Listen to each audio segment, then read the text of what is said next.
So for now, we're going to turn it over to our board president, Ed Sylvester. He's just going to give you a quick under 10-minute synopsis of what Friends of Banner Mountain has been doing the last year or so, the last couple COVID years. It's all yours, Ed. Okay, thank you, Jeff, and good afternoon, everyone. We're conducting this as an annual meeting of the Friends of Banner Mountain because in the past couple of years, we've been unable to do that because of COVID. And but it looks with the resurge of COVID, we decided to do this as a Zoom meeting. And so, you know, in the past years, the Friends of Banner Mountain have really been focused on preserving the cultural and the natural resources on all the environs of Banner Mountain. And then we will continue to do that. And of course, the whole resurgence of fire and that has really refocused all of that. And during this last year or so, we really worked with communication and worked with all the fire agencies, both local and state, Fire Safe Council, and all the people involved in the fire business, including UBNet, that does a terrific job.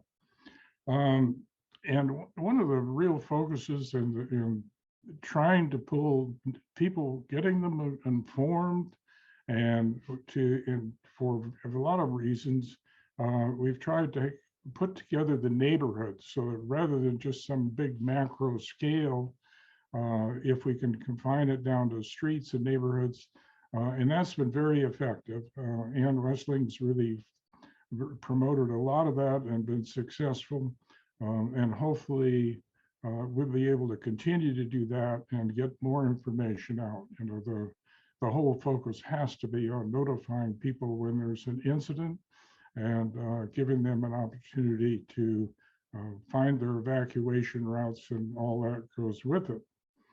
A lot of the notifications are really coming through the county, and Caleb will discuss that with you, I'm sure. They've got a comprehensive website. UBNet is, of course, is just, you know, their boots on the ground, and she does a terrific job. So, and then we worked a lot with the radio stations to get them to work live on air when it's possible. And then all the power goes down or we lose access to the internet, it kind of changes the dynamics of all those things. So we need to get everybody we can that we have in the community to help us notify people, and particularly those who are mobility challenged. The storm during the holiday season, of course, presented a whole new challenge. And so we worked a lot with some of the neighborhoods to try to help them. We instituted through Ann's efforts chipping program that the Friends of Banner Mountain funded, which was obviously pretty well received. One of the issues in the community, of course, has been the proposal for the mine. And we did respond to the environmental impact report, thanks to Susan Sanders, who's kind of our resident expert in those matters. It's quite a lengthy response. And so we will continue to follow up and respond as the environmental impact is assessed more and more by the county. There was a big push for green waste disposal after the storm. And so that we tried to promote that and make everybody aware of what was going on. And probably the one person who provides more information to anybody is Jeff Peach. Jeff is tireless in getting information out as he gets information from the county, from any source that provides up to date. It goes out, and he's got over 700 people that are on our email list that we can try to keep up to date. And that's such an important component of what we do. The concern I had a little bit yesterday, and it was in the afternoon when the fire was really taking off and people were that were in the area of the fire. They lost power, so they had no access to the internet, and trying to do something, and they got on their portable radios and to try to find out what was going on.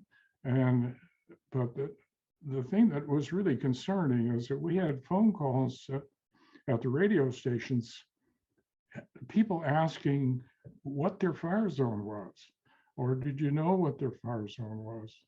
And so I certainly would encourage you, find out what your fire zone is, write it in big letters on a wall somewhere, and try to keep track of that. And we're trying to get those notifications out. But it's just with this rice fire, it's really been a wake-up call. And so I think that'll help to refocus people on the issue.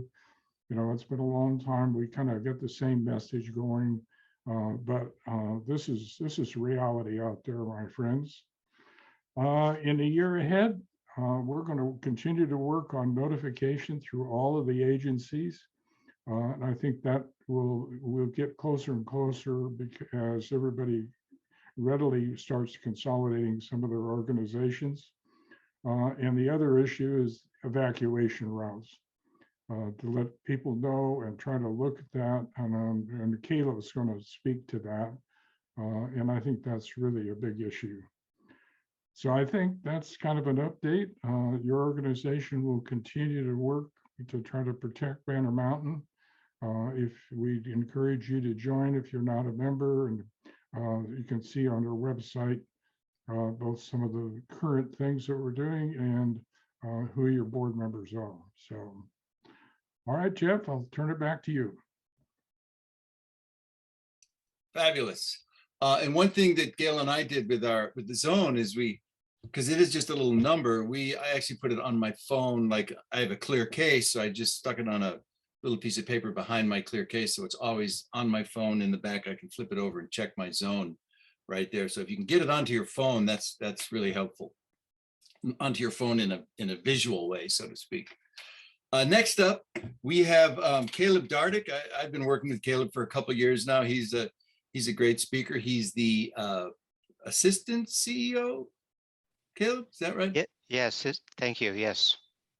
He's assistant CEO for the county, and he's here with some important things to talk about, upcoming in these next few months that the county's working on, and he wants to try to reach out to as many people. So Caleb, I'm turning the floor over to you.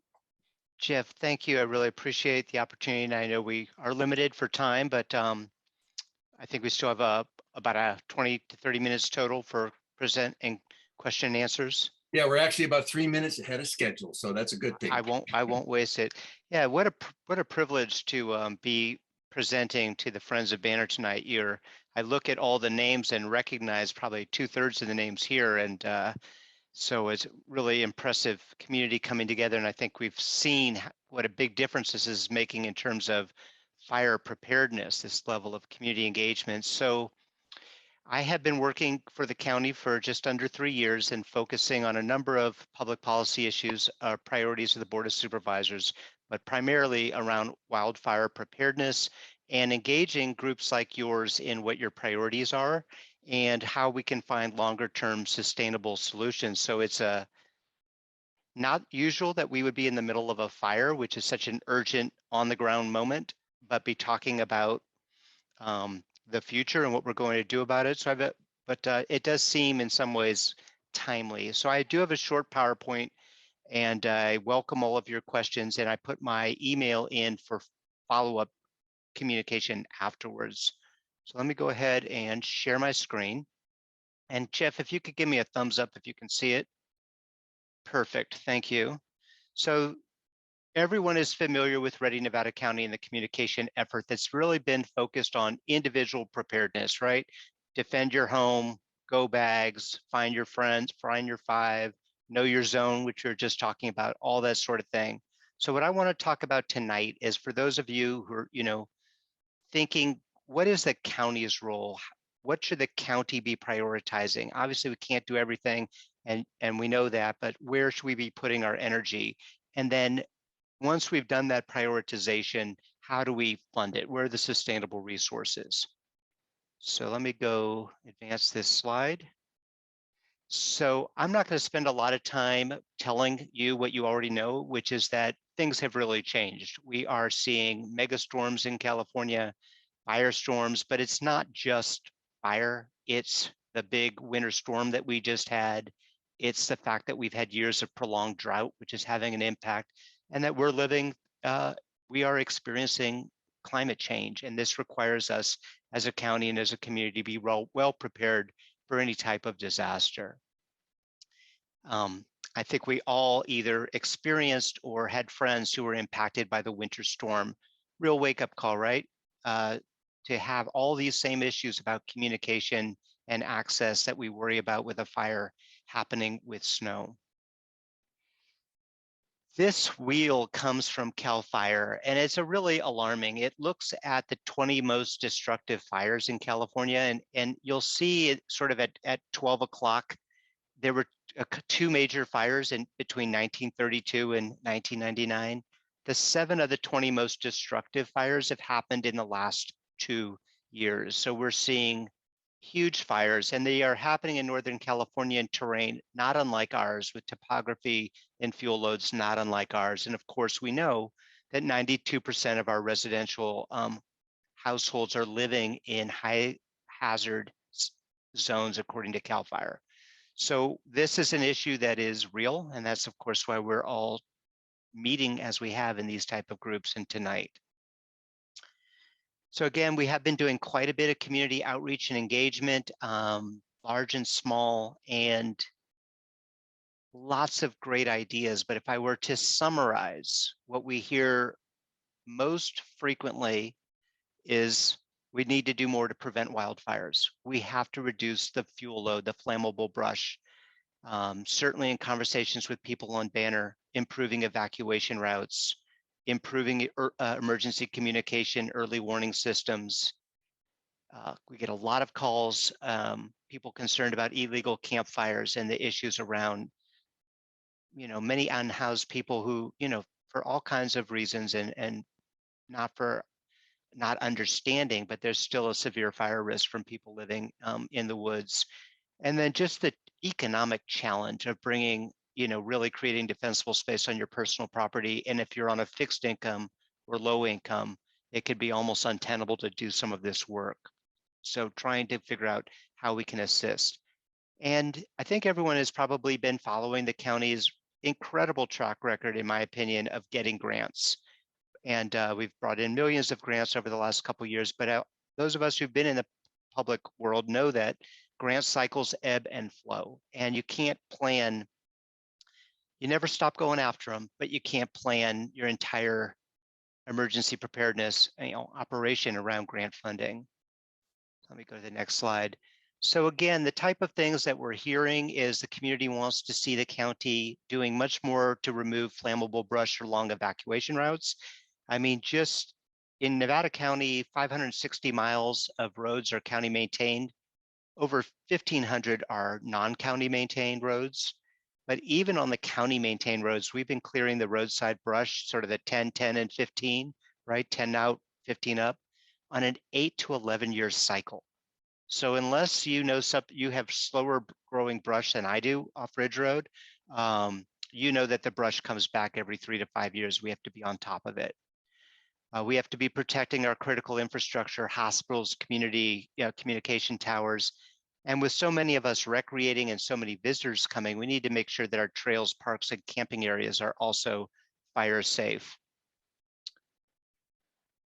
The community, of course, we want to see that our dense population centers, our cities, are protected. One of the ways that we're trying to do this is with these large-scale fuel breaks. And in March, we celebrated the completion of phase 1 of the Ponderosa fuel break. And I'm sure many of you are familiar. I'm seeing some head nods with that. But basically, between McCourtney Road and Highway 20, over 1,000 acres, over 200 homeowners participated in this multi-million-dollar fuel break, which will, be an amazing buffer to protect downtown Grass Valley.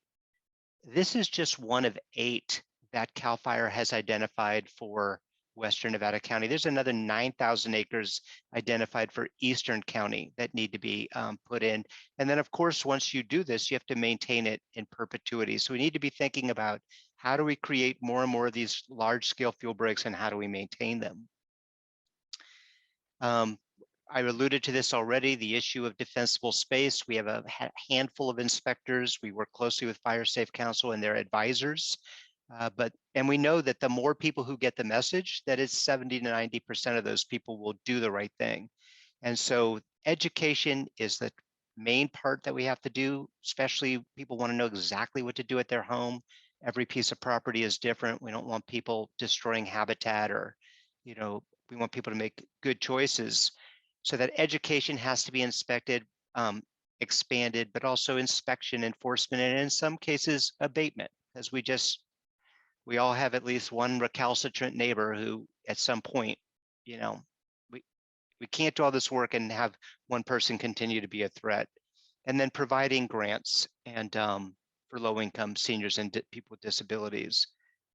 Another area, especially after the amount of down limbs and trees from the winter storm, we had 11 days of free green waste disposal. Anybody take advantage of that? Okay. I think it was something like 33,000 tons was collected. And what struck me is that people collected the waste off their own property, loaded it into their own vehicle, and all they needed from the county to meet them halfway was a place to dump it. And I think, when I think of so many of the groups like yours, you're willing to do the work, but if there's a chipping program, if there could be local hand crews, because it's so hard to get help right now, there could be more assets to sort of partner between the government and the neighbors to address and reduce the fuel load. And one idea that keeps coming up is having a year-round free green waste drop-off, both in East and West County. So that's an idea that's out there that's getting a lot of traction. And we'll want to know if that's something that's important to Banner as well. I've mentioned the camping. We have to be able to get more, the word is navigation. This is where you have a sort of team of law enforcement and social service workers going out into the field, making contact with people, helping direct them to services and out of unsafe conditions. And so this is where, and I'm going fast because I really want to have more time to talk with you. And I know that a lot of what I'm saying, already. So the biggest gap that we see is grants are great, but we need to have sustainable funding. You've got to have that baseline money that could be used for match funds for a grant, that could be used for maintenance. CAL FIRE loves to pay for a multi-million-dollar fuel break, but they don't have funding for us to maintain it. Any number of things, and doing our roadside vegetation, partnering with neighborhood groups for the non-county maintained. How can we provide resources like chipping programs? How do we do this work on a sustainable, large-scale basis? And where do we get that money? So one thought out there, and we've looked at many, many ideas, but one idea is to go for a sales tax, not a parcel tax, but a countywide sales tax. This would be applicable to visitors. This would be applicable to everybody making a purchase.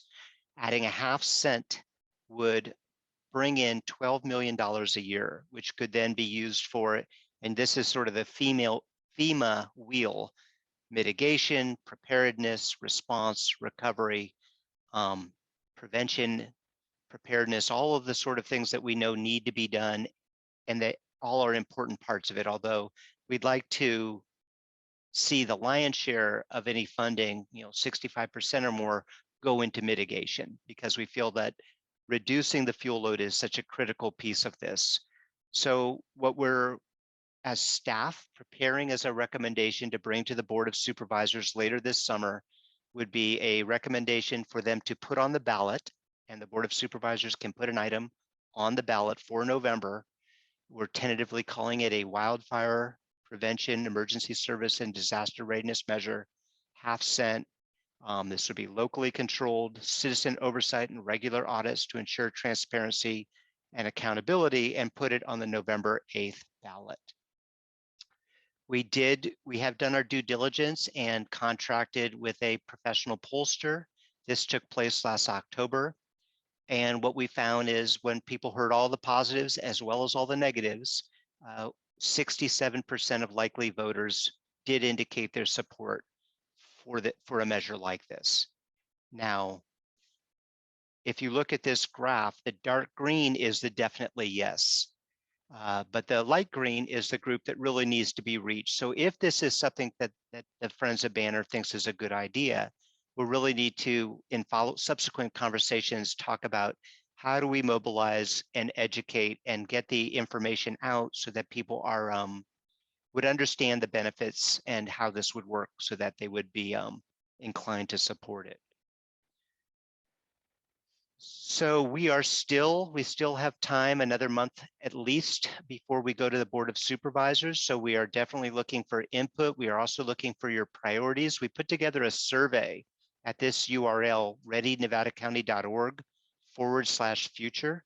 It's 2 questions. The first asks you to force rank what you think are the priorities, that list of 6 that I showed you earlier. I think it's actually 7 items.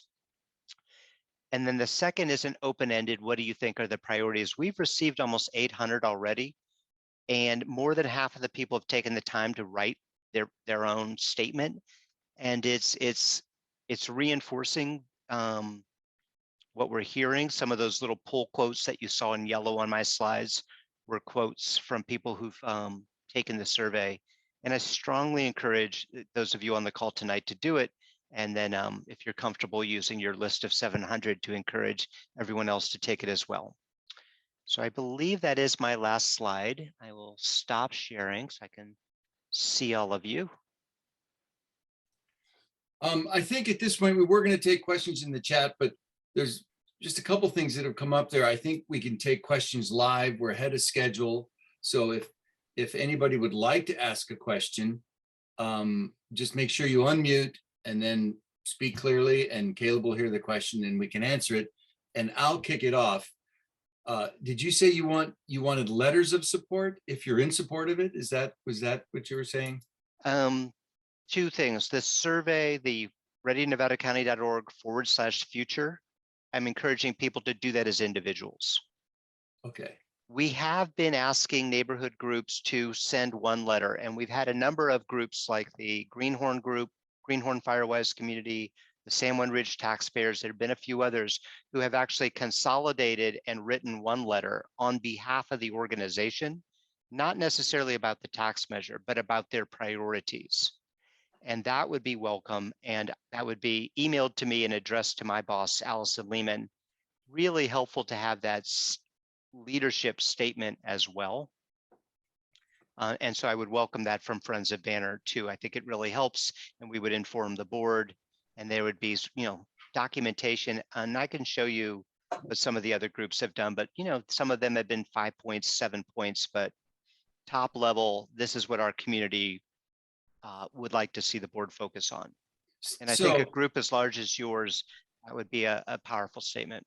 Right. So, I mean, you do want individual letters, or is it just way too many emails in the inbox, or is it a letter from Friends of Banner Mountain would be more effective? How does that, I think both are fine. I think a letter from 1 letter from the organization would be great. Yeah. And then is this, you want this in a letter form attached in an email, or can it be in the content of the email? What's the protocol? Is this something you want to print and put in a pile somewhere? Or? Jeff, however you want it. Sure, Okay. on your letterhead would be great. A PDF on your official letterhead would be terrific. Right. I'm old-fashioned that way too. You can even put a stamp on it. Right. No, don't do that. Yeah. My second question is, and I think this came up in a conversation we had the other day that I had not thought about with the tax, and that's the visitors that, come to the county and spend money. I mean, this is going to be a benefit for the county, right? And there's, especially the Truckee area gets quite a few visitors, and Grass Valley, Nevada City have a pretty vibrant tourist. So can you comment on that? I think that's one of the arguments of doing it. I think that a parcel tax, right, which would be the alternative, is very hard for a lot of our residents who already have a big property tax bill. And yet so a sales tax does spread, it spreads it out. It does have our visitors contribute because they are enjoying. I mean, I'm a little worried about all the folks coming up for 4th of July who want to go to the river with it having a fire right now. But yeah, absolutely. Having the visitors, having the renters, having everybody pay, I think is a more fair way and a more popular way than a parcel tax. Okay, questions. Ann, you have a question. Yeah, hi Caleb. Thanks so much for joining us tonight. I think this is a wonderful idea, and the county does need much more money to implement all these great ideas. Have you thought about doing things that with more the public media, and maybe I've missed it, maybe you already have, such as some op-ed pieces going on the air, the various radio stations, that type of thing? Am I blind? Have I just missed it? Have you already done those? No, you're not blind at all, Ann, and thank you for your comment. We have been using this sort of period leading up to what would be a board decision to place it on the ballot. As staff, we don't want to get ahead of our board of supervisors. We don't have a direction from the board of supervisors for a measure. So what we've been doing is listening to you, going out, collecting the priorities, doing the surveys, and coming up with an expenditure plan and a spending model that we can bring to the board this summer. So that's where we're at. Once the board decides, and the board of supervisors, it requires 4 out of the 5 to put a ballot measure on. So we definitely can't afford to lose anybody. Once they decide to go forward, then we can really engage and do a public information. The county is precluded from advocacy. We can't use public dollars to say vote yes or vote no, but we can work very hard to educate people about what a measure would do and how it would be managed, etc. And that would definitely, we would, the full press public education. And then typically what you see, and I think those of you will recall, say the county's library tax, a friends group, a political advocacy group would form, and they would also put up yard signs and write op-eds and contribute to that, the advocacy side, which the county staff would not be able to do. But so yeah, we're just getting close. This is really the last month of priority discussions before we bring your comments, bring your letters, and bring a recommendation to the board. Thank you. And I think you can count on Banner Mountain to be Friends of Banner Mountain to be very supportive and to do whatever op-ed writing or letter writing you need. So thank you. Thank you. That's wonderful to hear.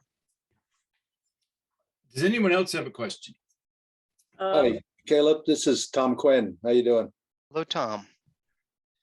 If you really hope to move a whole bunch of those, probably yes, and even more so the likely no's. I think transparency is going to be really critical. Folks are very skeptical about bureaucracies, and at $12 million potentially a year, they'll want to know. I want to know. Not what the projects are, which is important, and of course we do want to know that, but we also want to know roughly what % is going to a new branch of the county government to oversee this program. And the skeptics will want to know, and they won't move into the strongly yes unless they're convinced that it's something that they can support from that perspective. Yeah, absolutely, Tom. And so what we're planning to bring to the board is an expenditure plan with target allocations. Some of the ideas we have right now are 65% for mitigation, 20% for response, 10% for prevention, preparedness, and 5% for recovery, and a recovery fund that could grow. And then with the idea of having the absolute minimum number of new staff to be able to really augment the current Office of Emergency Services, Public Works staff, and to contract out with community partners and others and private sector to do as much of the work. So we will be transparent in that. The goal is not to build a new government agency, but at the same time, if you do have $12 million that can be leveraged for grants and for contracting and all of the good work that can be done, some good, smart, hardworking staff are going to be needed, but the transparency will be right there. And the board, if anyone followed this last budget adoption and budget hearing of last 2 weeks, the board is very focused on the number of employees and the work that's being done. Thank you. But yeah, thank you, Tom. I That's a will great say point. though, I got to say that the bureaucracy isn't just with the county employees. Some of us have raised more than one eyebrow at the really unfathomable amount of money going to contractors via PG&E, companies that we never heard of 3-4 years ago, now looking like potentially billion-dollar companies, Mountain Enterprises, for instance. So there are bureaucracies out there doing all sorts of things that aren't necessarily government bureaucracies. And yeah, contracts are great, but I hope the contract money's going to on the ground as well, and directly for good work, and not to some pretty substantial salaries in the private sector being passed through the government sector or the PG&E sector. Yeah, these are important cautions, Tom. Thank you. There's a question from Maureen Graber on the chat. It's more actually a statement. She would like the county to actively remove transients out of our forests. She states that too many wildfires have been started by them and they threaten our lives.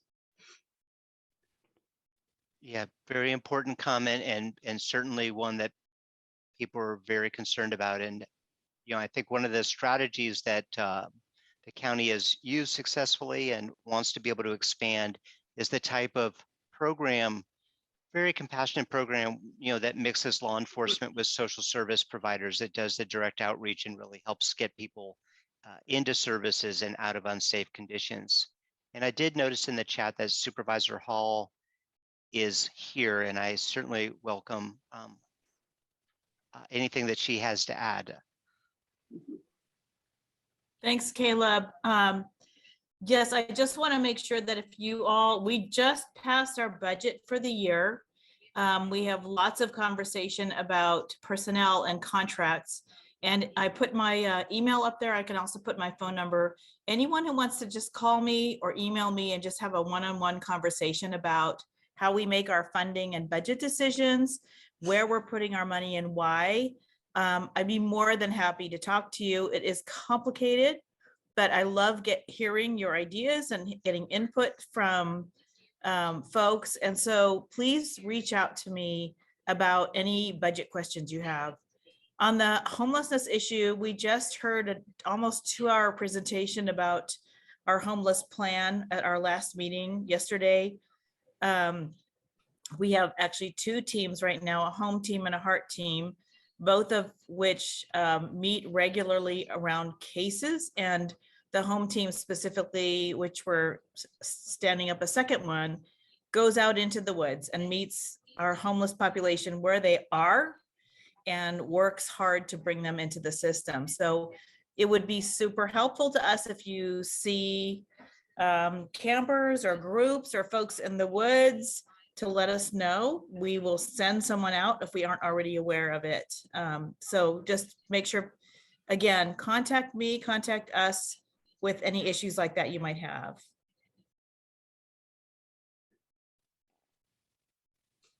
Okay, are there any more questions for Caleb?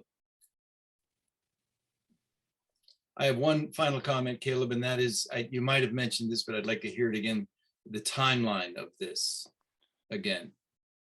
Yeah, so the timeline is we're still welcoming the letters, the survey responses for another month. And then we're looking at bringing this to the Board of Supervisors on August 9th. I think I originally told you, Jeff, in July, but we're now looking at it August 9th, which is Tuesday, and would be a time certain of 1:30 in the afternoon. Right. And then again, we don't have board direction for this, so this will be, this will be coming to the board. So it'll be important, obviously, for Supervisor Hall and others to know of your support or concerns, as Tom Quinn has suggested, that that the accountability and transparency be built in from the beginning. And then it goes to the Board of Supervisors, and then you said it needed a 4 out of 5. It needs 4 out of 5 to go forward, and then it would be placed on the November 8th general election ballot. Right. And then after that, if it's approved by the voters, it would be January 1st, or is it? If it's approved by the voters, the first tax installment, the first payment of the measure would be April 1st of 2023. Okay. Got it.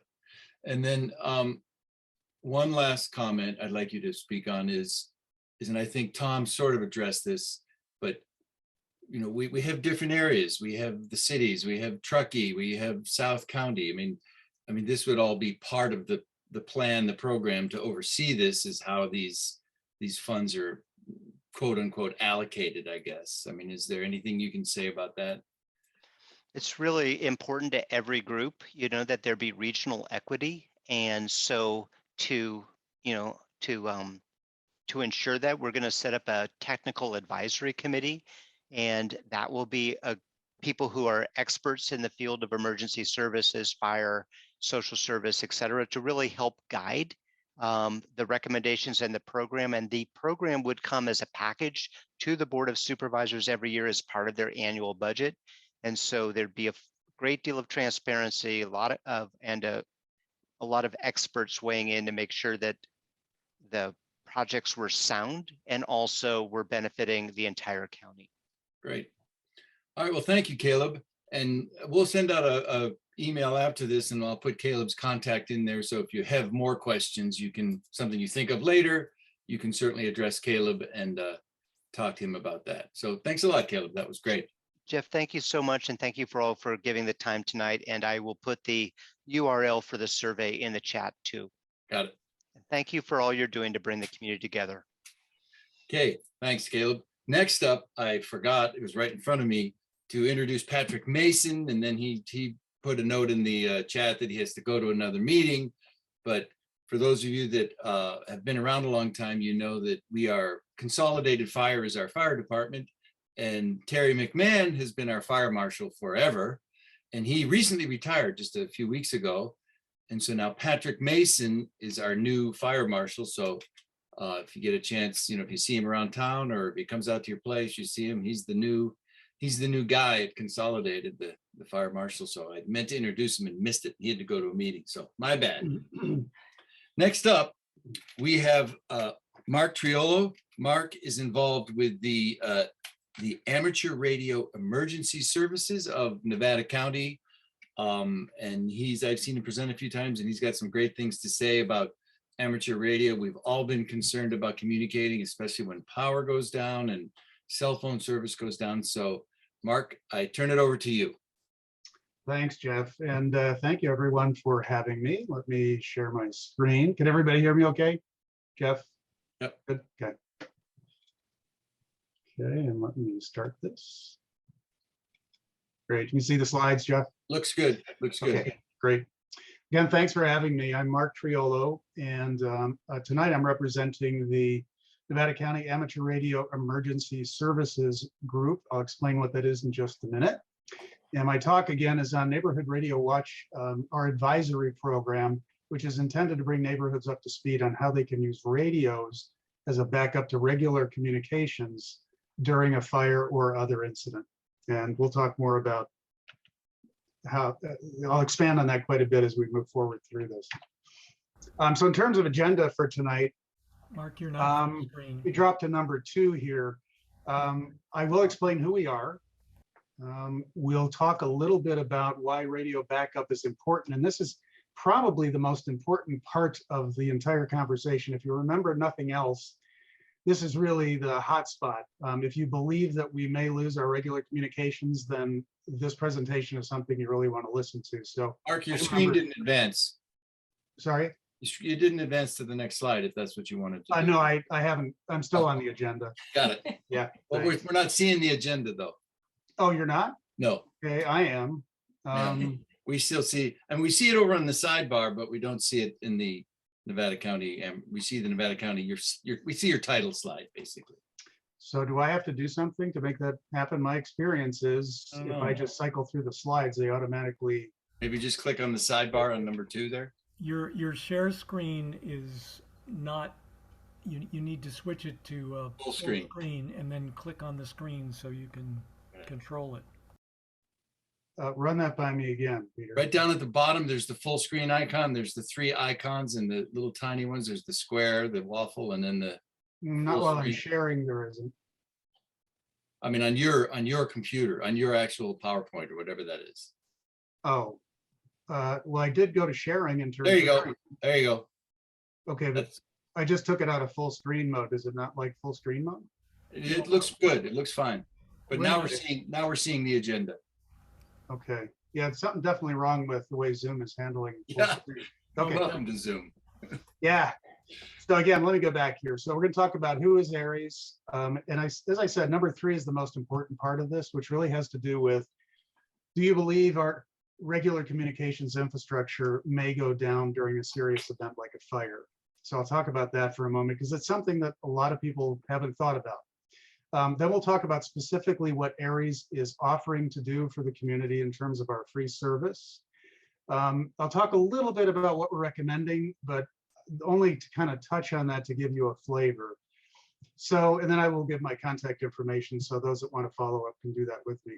So what you kind of see here is the goal of this presentation is to just give you an overview of why you might be interested and how you can follow up if you're interested, with the intention of just giving you an overview. The formal part of this program is a 3-meeting face-to-face, and if you're interested in following up on that, great. But tonight is really to give you enough information to make that decision, is what we're here for. Did it advance? Yes. Great, all right. So who is Aries? Again, this stands for Amateur Radio Emergency Services. This is a county organization. It's a subset of the amateur radio. You may have heard of amateur radio or ham radio operators. Been around since the early 1900s. We're still here and thriving. The Aries group is a subset of the ham radio group, and we're generally distributed by county within the country.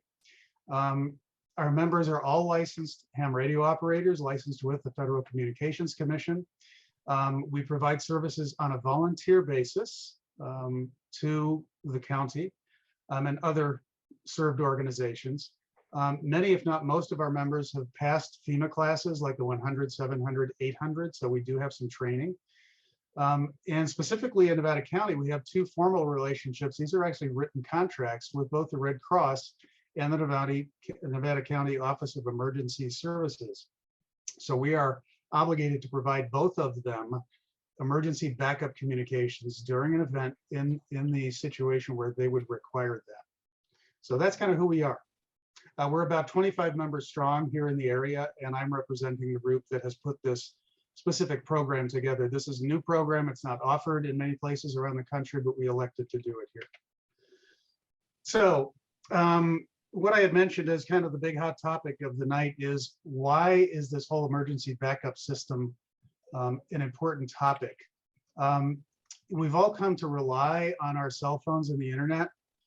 But when you think about it, that reliance may be overstated from the standpoint that these systems need electricity to operate. So in an event like a storm, fire, or an earthquake, either those systems may be taken out directly, they either burn to the ground or they're damaged in some way, or more commonly, their electricity will be cut off. Either PG&E cuts the power off as a preventative, or the power lines are damaged that serve that particular site. Well, you think they have battery backup. Well, some do, not all. For example, take cell phone towers. Some of them do have battery backup, but not all. But those batteries are only intended to last on the order of hours, not days that we might be in a fire situation. Same goes for the internet. If you're on Comcast, my Comcast usually goes down about 20 minutes after my power goes out. And that's it. And they don't do anything to replace or repair that. So and it's important to also tie texting with cell phone. If cell phones are down, then your texting service is down. So those two are provided by basically the same service systems. So this is really an issue of us thinking that these systems will be there or they're backed up somehow. They're not really as reliable as we tend to think they are. A lot of you probably experienced that back in the snowstorm where your cell phone went down and your internet was down. And even if the cell phone towers are up, mine was up for most of that, but my internet was down. Well, everybody's on their cell phone and the cell phone towers are overloaded. So if you experienced what I did, you either had no or an intermittent connection for your phone and texting, or you had no connection because the towers were overloaded and couldn't handle the capacity that was being demanded. So bottom line here is we need to really be careful about trusting our infrastructure. And for those of us that are concerned about that, having some form of backup in addition to those systems might be a wise thing to do. This is just a visual example. This is actually a really nice cell phone tower. If you look on the left, they did a really nice job disguising this and making it look kind of pretty for the neighborhood that it was in. Unfortunately, it was very close to trees. So the photo on the right is of it in the middle of the fire, and the photo on the middle, of course, is it after the fire. And of course, that tower did not provide service while it was in the condition that you're seeing in the two right photos. This is what can happen to power lines. Either the lines themselves are damaged or the poles are damaged, and the lines come down. So in the way of some statistics, during the 2017 Tubbs fire, 341 cell towers went down, and only 57% of the cell towers were not functional, again, due to this battery backup issue or them being physically damaged. During the campfire, 56% of alert calls failed, and we're thinking that's because people on the receiving end didn't have the capability of receiving those calls.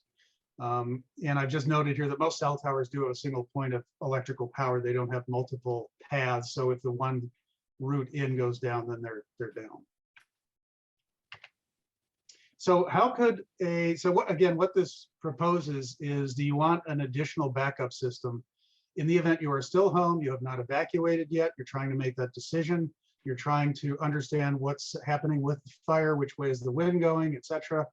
How do you do that in the event of a power failure? Using personal radios, and I'll show you what I mean by personal radios in just a moment, can be used to serve this purpose.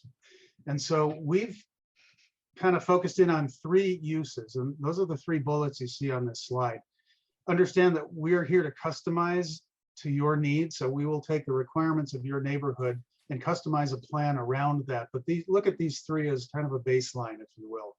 So firstly, for neighborhood status communications, kind of what I was mentioning a moment ago, an update on what the situation is. Where is the fire? What way is the wind blowing? Is the fire moving toward us? What zones have been evacuated? How close are those zones to us? What's the consensus within our group? Who's evacuating? Why are you doing that? Why are you not evacuating? And also being able to pass information from, let's say, one person in the group who is set up, and we will set this up, to have one person listening to KVMR or KNCO and passing that information to the rest of the group. So you will have a conduit in from the outside, even if not everybody in the neighborhood has a battery backed up radio that receives one of the local commercial radio stations. The second bullet here says personal aid requests. So you might have your father-in-law in town who is ill and cannot get to the car. It'd be awfully nice if you could put out a request to your neighbors and say, I need 2 strong people to come to my address immediately. I need to get my father-in-law to the car because we are evacuating and I cannot do it on my own. That would be a second type example of how you might use these. And then lastly, during evacuations, since these are portable radios, they can be taken in your car in the expectation of getting information about what routes, evacuation routes, are open and what is not. So you might get on the radio and find that Route 20 heading east and north is jammed. Someone will say, I'm on 20 right now, find another route, we're bumper to bumper. As well, you might find open gas station requests. So during an evacuation, you may be able to get information that would aid you in getting out faster and taking a safer route. So those are, again, the 3 bedrock cases, and this would be customized to your particular neighborhood.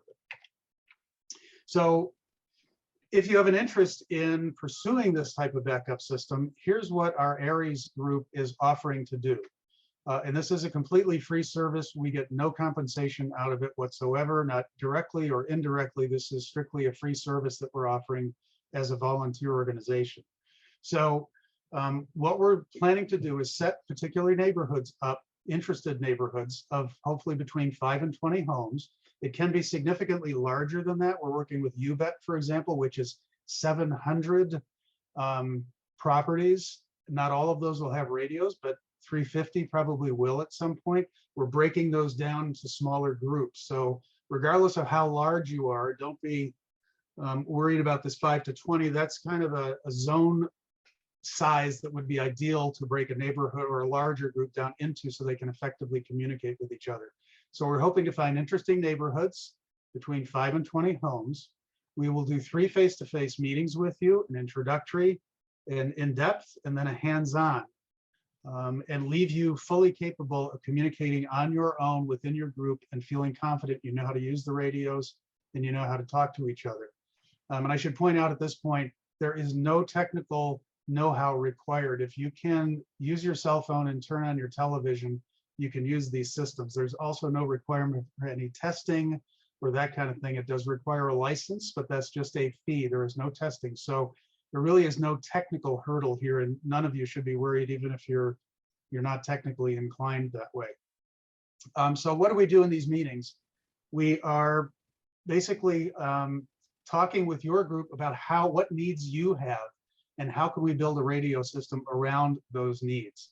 Then we're going to give you, we've kind of whittled the entire world of radios down to 2 to make your choice very easy. We'll propose that equipment to you. We've got recommendations on where to buy it, not only what to buy. And then we'll do a hands-on. We did this last night with UBET, went really well. We worked with them on how to effectively communicate, which is not as obvious as it sounds.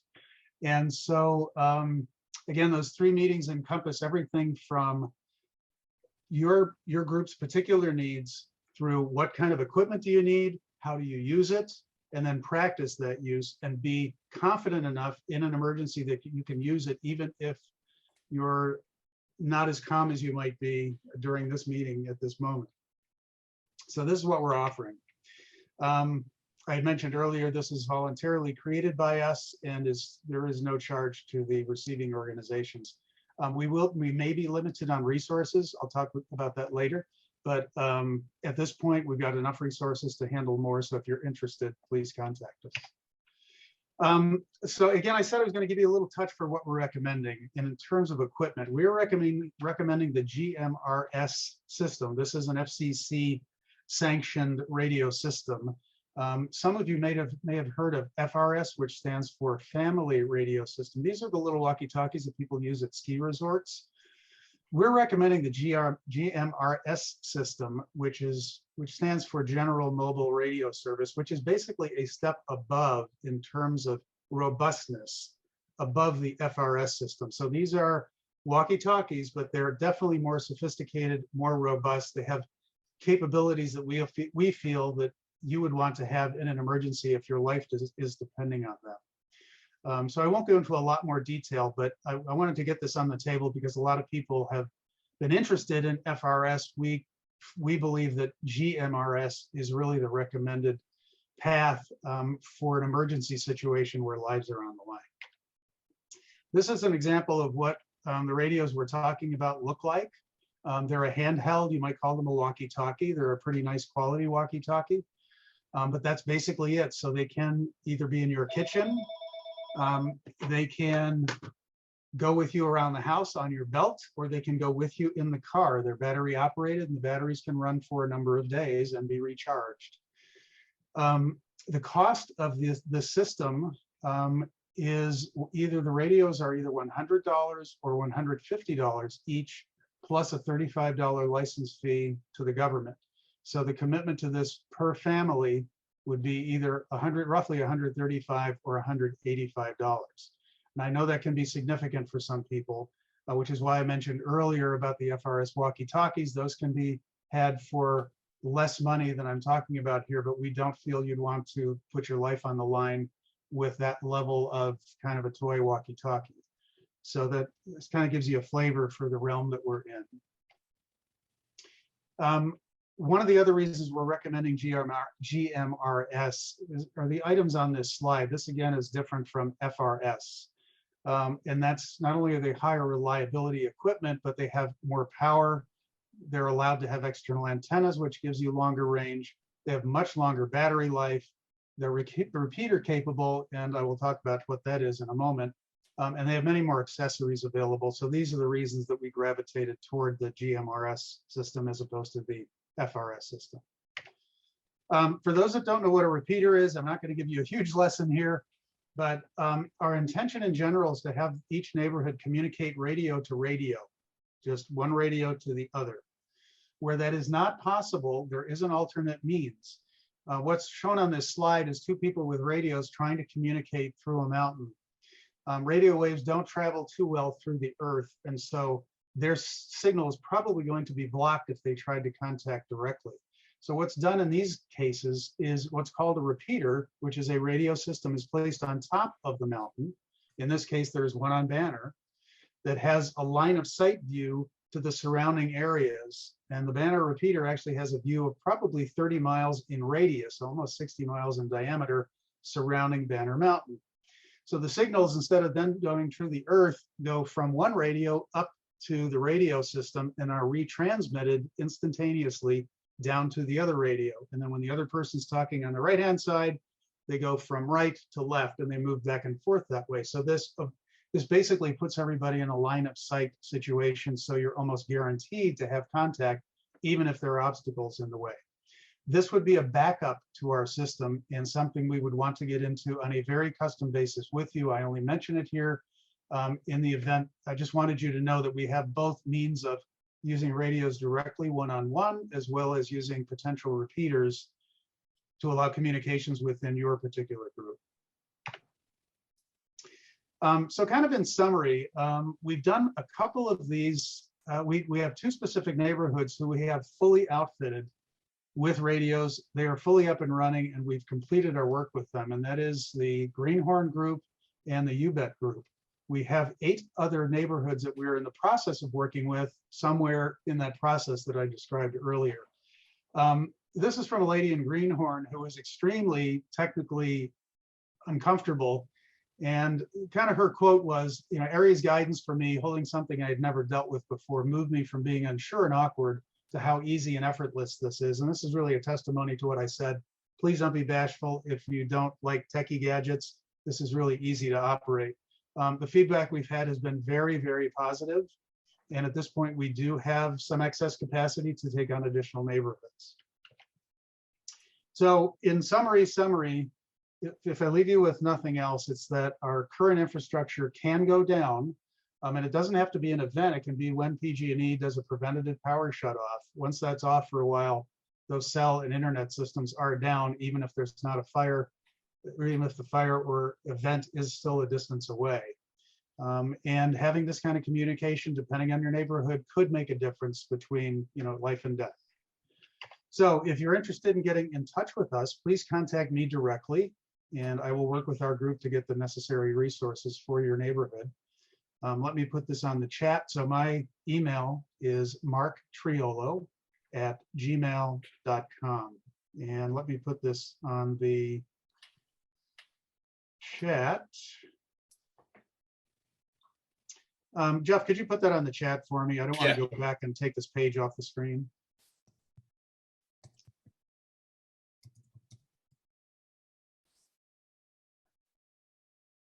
So if we have time, Jeff, I'm very willing to entertain questions.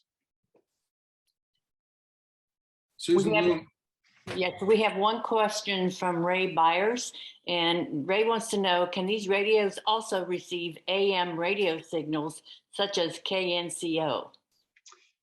They can receive FM, so they can receive KVMR, which is the official primary event public announcement station in the area.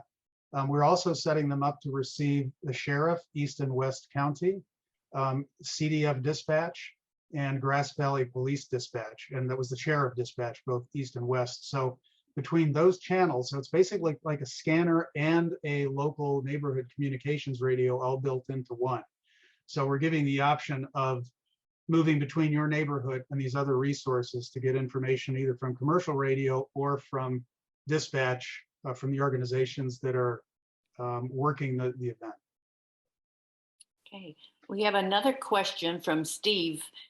Steve says, I'm looking to purchase a GMRS right now. So as long as the device is compatible, am I good to go?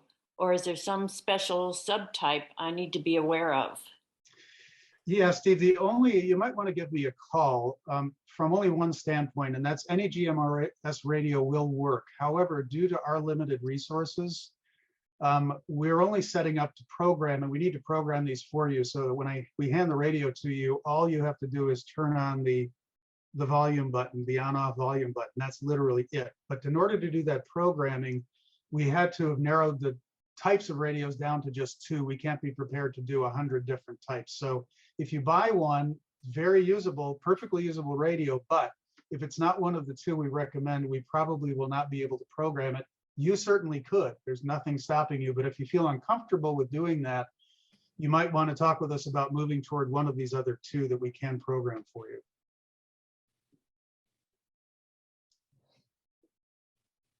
Okay, any other questions? Mark, I had one question. And what's the distance that these will communicate roughly with each other? Yeah, so Jeff, in an unblocked line of sight, these will go about 20 to 30 miles. Wow. So if I were on a mountaintop and you were on a mountaintop, we get, let me stop sharing here. So if we were both on a mountaintop and talking to each other, you could actually go about 30 miles. However, trees absorb the signal. I think we have a couple of those around, and buildings absorb the signal. So in a neighborhood, if you've got a lot of hills like we do in our area, you could go anywhere from 5 or 6 miles in a neighborhood to a quarter mile. If there's a giant hill in between you and your neighbor who's a quarter mile away, you might not be able to talk, which is why we need to work with you. We'll actually drive with you and do range testing to see who and who cannot communicate and set up a system that will allow everybody to talk to each other in spite of those obstacles. So the answer is it's very dependent. Yeah. So if you're interested, please give me a call. Or if you're interested in getting an opinion, and I do want to point out that first of 3 meetings I talked about is an introductory session to set your group up to make a decision as to whether you proceed. So if you call me tomorrow, you do not have had to have made a commitment to this. We'll come out and give you all the detail I didn't give tonight to put you in a position of getting back with your group and making a decision whether to proceed. If so, then we do meetings numbers 2 and 3. What was I going to say there? I lost my train of thought. Well, with that, we do have one more question. Yes. And how do we know who will hear and receive our outreach? We're going to set you up so that your immediate neighborhood would be, or however you are organized. Most Firewise or other groups are organized kind of by neighborhood. They look out for each other. We would initially look to kind of put all of you in a position of being able to talk to one another, again, between the 5 and 20 homes that I talked about.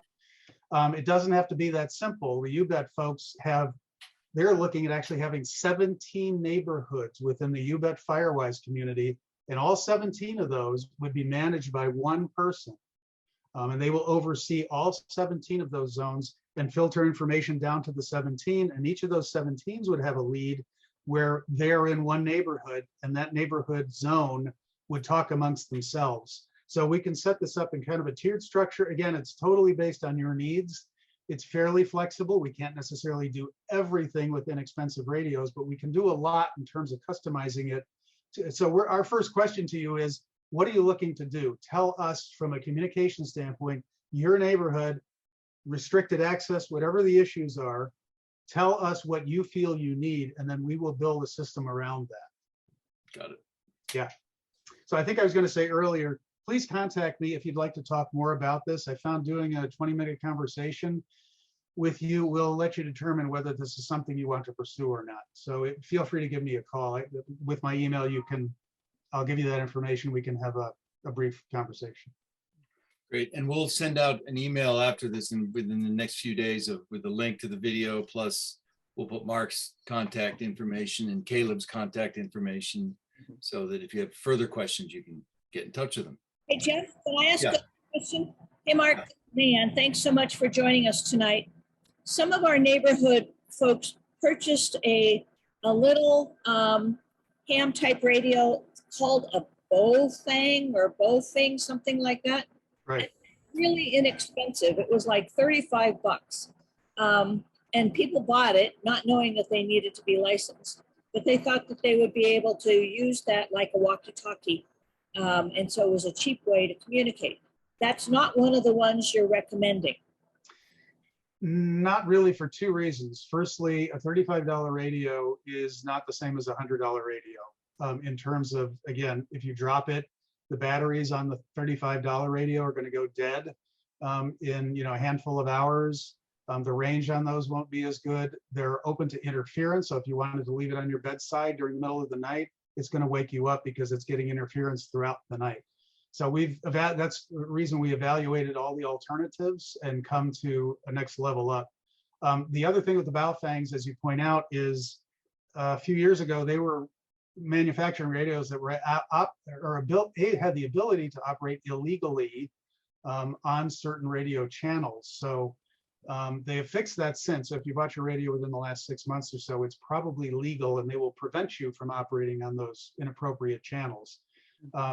But it does get really messy if you buy a cheap radio, sometimes from Asia. They will kind of not necessarily adhere to all the rules. So you kind of have to watch what you're doing there.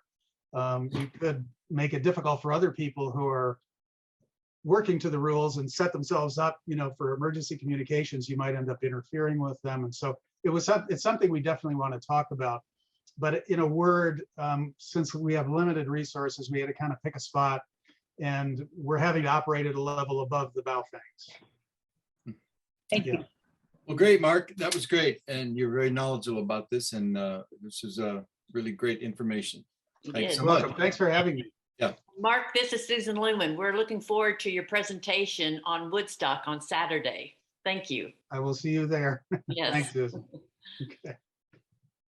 Okay, we're just about done here. We have one more presenter. We've got Karen Jones. She's a retired silviculturist from the Tahoe National Forest. And she's speaking about something that, is one of my little concerns all over Banner Mountain as I drive around. And that's just basic forest health and the canopy and why, things are so crowded and what we can do. Anyways, I'll give you Karen Jones. Hi, thanks for having me. Well, the first thing I want to talk about is tree density and spacing. As you all know, our trees are weakened because of drought. Insects are getting involved. The way to do that is to have healthy trees, and you have healthy trees by reducing the density. My recommendation for most of Western Nevada County is 1 tree every 20 feet. That's bowl to bowl. So 1 tree every 20 feet, remove the rest. Then you will have individual healthy trees. If you have a steeper slope, you may increase that 20 feet to up to 30 feet, 25 to 30 feet if you're on a steep slope, because fire does travel uphill. The important thing is to give each tree the opportunity to suck up all of the moisture it can, the nutrients, and to have enough canopy for photosynthesis. That's why I'm recommending 20-foot spacing between bowls. The second thing I wanted to talk about was shrubs that are on the ground around the trees. The first thing to think about is many shrubs could act as ladder fuels. As an example, a manzanita at the base of a beautiful conifer in your yard could catch on fire and start ladder fuels burning, so the whole tree will be gone. So my recommendation is to remove all shrubs, all vegetation, and I'm not talking grass, I'm talking shrubs, within, excuse me, within 10 feet of your trees. And then beyond that, have one shrub or clump of shrubs every 10 feet. So again, the 10 by 10 foot spacing on shrubs, 20 by 20 foot spacing on trees. And clumps consider as one bunch of shrubs, that's okay, as long as they're happy and healthy. The third thing I wanted to talk about was limbing trees. You know, we all know from a fire standpoint that we need to get those crowns off the ground.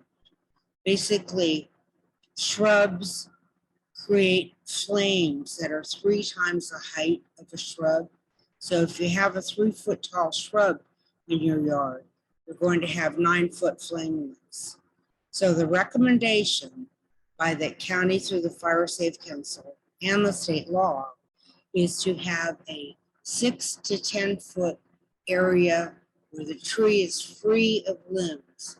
So limb each tree up 6 to 10 feet. Now, if you have an 8 foot tall tree, obviously 6 feet is too much. So the rule of thumb is to leave 50% of the crown. So you're not taking too much of the tree. So 6 to 10 feet limbing. Get rid of the limbs and you'll be more fire safe. You'll have a happier, healthier tree. Any questions for me?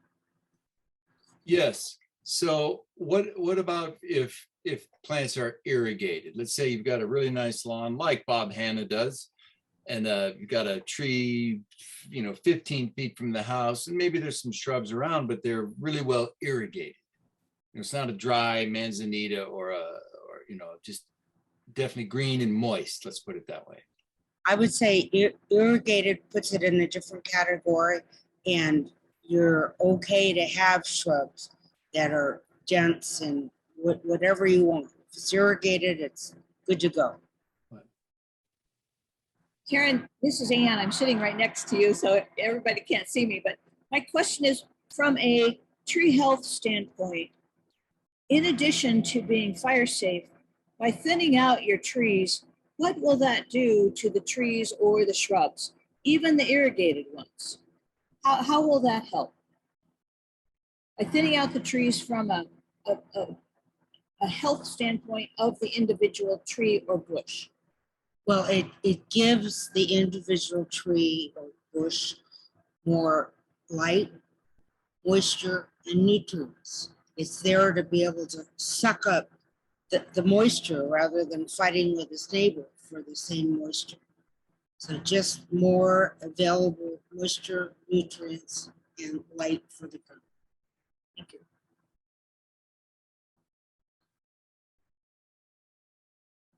Do you know anything about I think that one problem that a lot of people on Banner have, at least as Gail and I drive around, is that they have a lot of nice large trees in their yards.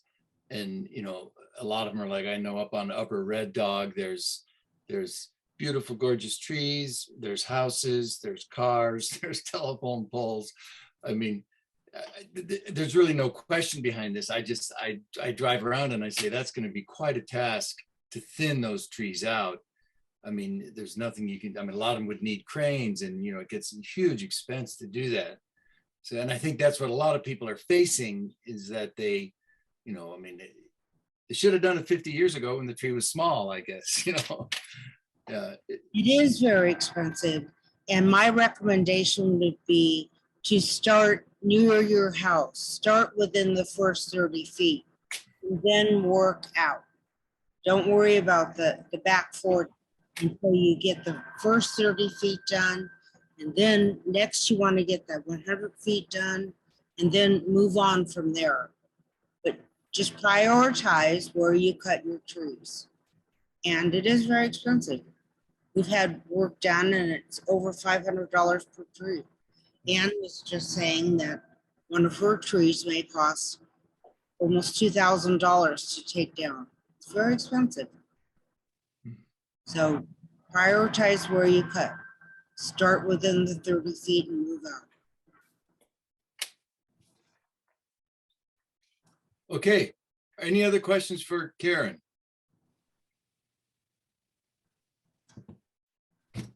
I guess that calls it. We finished up a few minutes early, which is always great for the guy running the show. You know, aside from my forgetting to introduce Patrick Mason, but he had to run off to another meeting. So I'd like to thank you all for coming to our meeting today, and we'll have a follow-up. You know, I'll send out an email. We'll get a link to the video. We'll get you know, some of these comments and some of Caleb's stuff, the addresses that he had in Heidi Hall. So if you need to contact some of these folks, you can get through to them. So once again, thanks for coming to the meeting, and you know, hopefully it's going to be a cooler week.